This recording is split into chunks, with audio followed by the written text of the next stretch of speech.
Buenos días, queridos estudiantes de la institución educativa Escudo Fuerte, secundaria A1.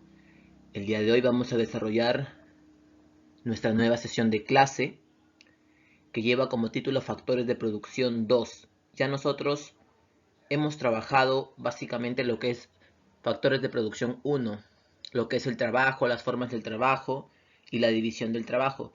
El día de hoy vamos a ver nosotros acerca del capital y del Estado. Ustedes saben que el capital está relacionado mayormente a lo que es el dinero, ¿verdad? La parte monetaria. Pero también hay un capital que puede ser inmaterial, que se logra a través de los conocimientos, ¿verdad?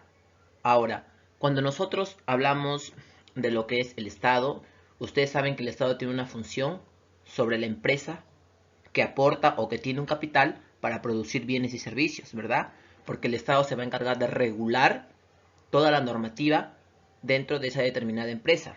Ahora, el tema de hoy son factores de producción, ¿verdad?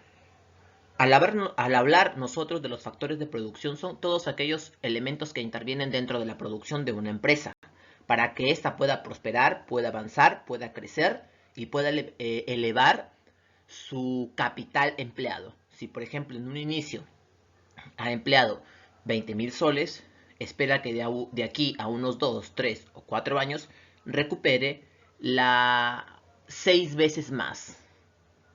Esa es la finalidad de poder realizar o invertir más en la producción. Ahora, tenemos primero lo que es el factor capital. Definamos pues qué es el factor capital. Es el conjunto de bienes económicos de producción. El capital incluye máquinas, edificios, fábricas, carreteras y todo bien físico que constituye medio de producción. Es cierto, el capital, como les decía, es toda inversión que se va a hacer. Por ejemplo, las máquinas, los edificios, las fábricas, de acuerdo al tipo de empresa que sea.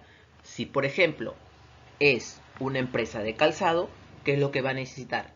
Pegadoras, va a necesitar rematadoras, ¿verdad? Todas esas maquinarias es el factor capital que el dueño, el empresario, invierte con la finalidad de poder ganar a corto o largo plazo.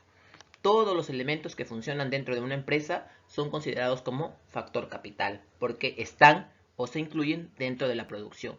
Si tengo mucha más maquinaria, mi producción va a aumentar, ¿verdad? Ahora, tenemos nosotros clases acerca del factor del capital. La primera que vamos a ver es el capital lucrativo.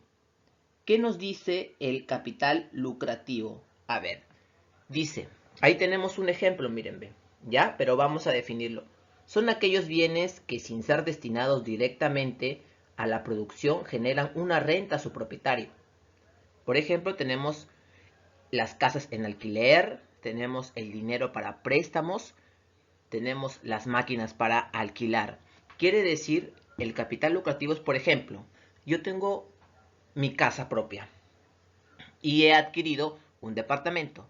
Ese departamento que he adquirido lo voy a alquilar. ¿Para qué? Para yo poder recibir una, ¿verdad? Una remuneración económica por el alquiler. A eso le llamamos capital lucrativo, porque tengo mi capital, tengo mi departamento, pero yo lo voy a alquilar para ganar más, más dinero, se podría decir, ¿verdad? Por ejemplo, también las personas que se dedican a lo que es la llenada de techos, los albañiles, por ejemplo. Muchos recurren al trompo, ¿verdad? En donde se hace la mezcla y todo eso. Por ejemplo, yo puedo tener el trompo, lo puedo alquilar y estoy ganando. Ese es un capital lucrativo. Todo aquello o aquel objeto que tengamos y que lo volvemos a alquilar o lo prestamos para obtener un beneficio económico.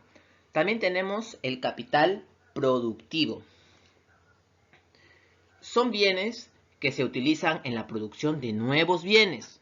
Por ejemplo, tenemos las máquinas, equipos, camiones, tractores, tomos, soldadura, etc.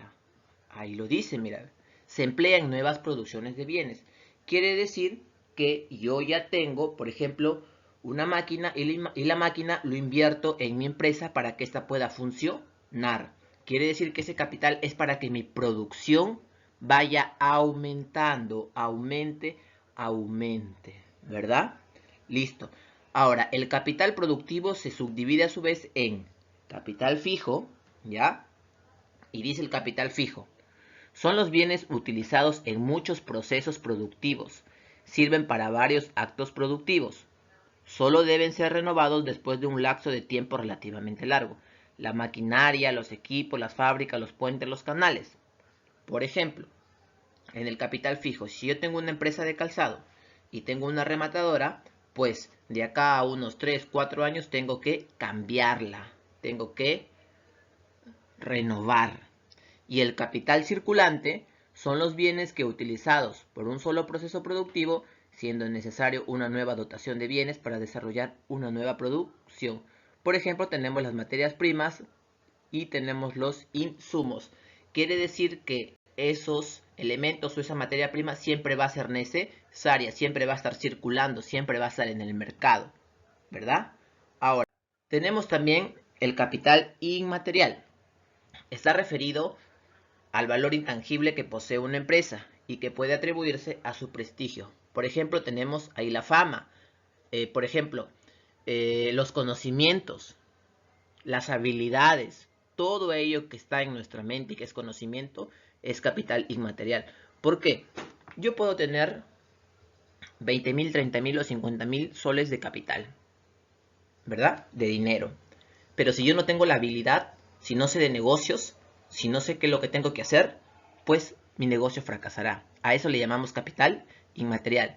Y el capital real o económico es aquel conjunto de activos físicos que intervienen directamente en el proceso productivo como medios de producción. Estamos hablando de lo que es el dinero, ¿verdad? Ahora, aquí también recalca, por ejemplo, el capital dinero y financiero. Es aquel conjunto de activos financieros, papeles con valor, que no son realmente medios de producción: soles, dólares, cheques, letras, bonos, acciones. A diferencia del anterior, este capital, dinero y financiero mayormente se podría decir, son los soles o los dólares, el dinero con el que se paga, tanto a los que producen, a los que trabajan, ¿verdad? Incluso para dar vueltos entre los consumidores y las personas que atienden en el trabajo. Todo aquello que es dólar o cheque o letra o bono, acciones, es considerado como un capital, dinero y financiero. Ahora, tenemos nosotros aquí acerca de las teorías sobre el origen del capital. ¿Cómo es que se origina el capital? Primero tenemos por la acción del hombre sobre la naturaleza. Dice: según esta teoría, el capital surgió cuando el hombre empezó a realizar actividades productivas, aplicando sus habilidades, destrezas, conocimientos sobre un medio geográfico.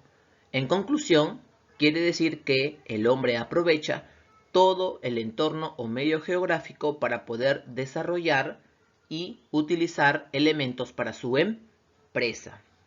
Ahora tenemos por el medio de ahorro.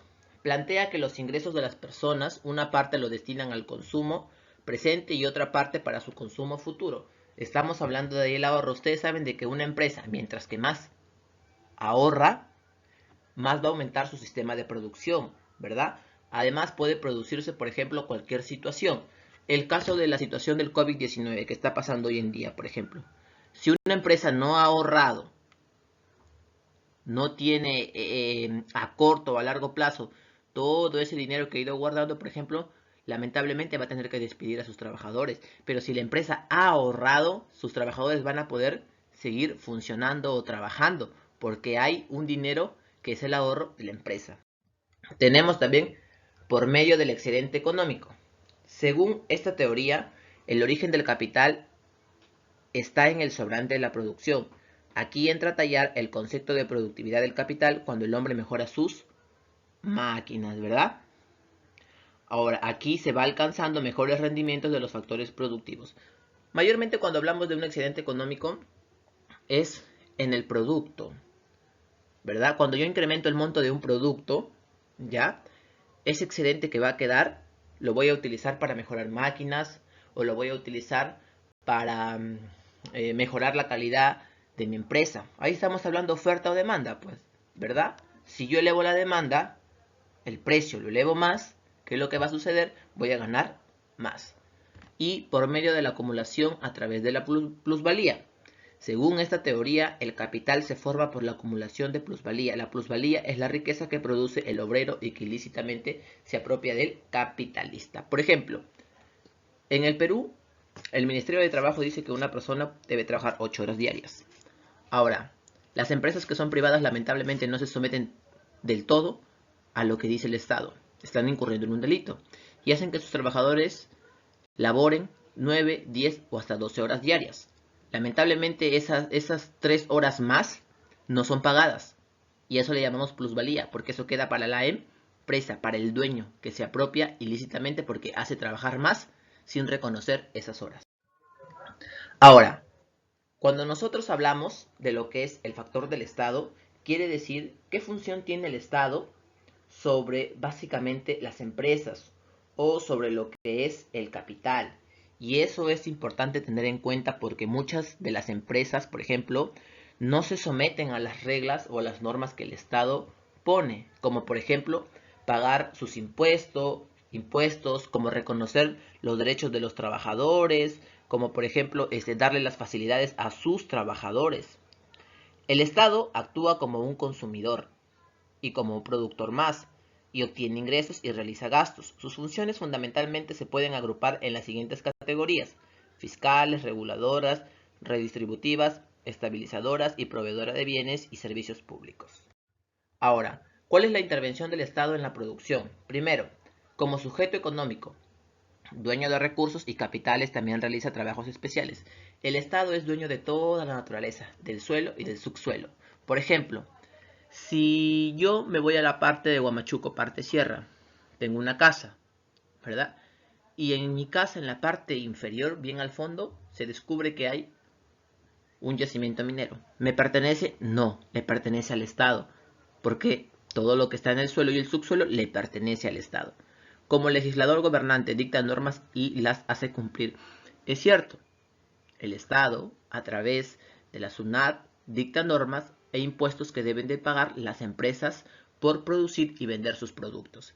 Y también funciona como órgano de riqueza porque se va llenando los bolsillos, porque va ganando, porque va aumentando, porque va avanzando. Y lo invierte en carreteras, en hospitales y en otras situaciones más.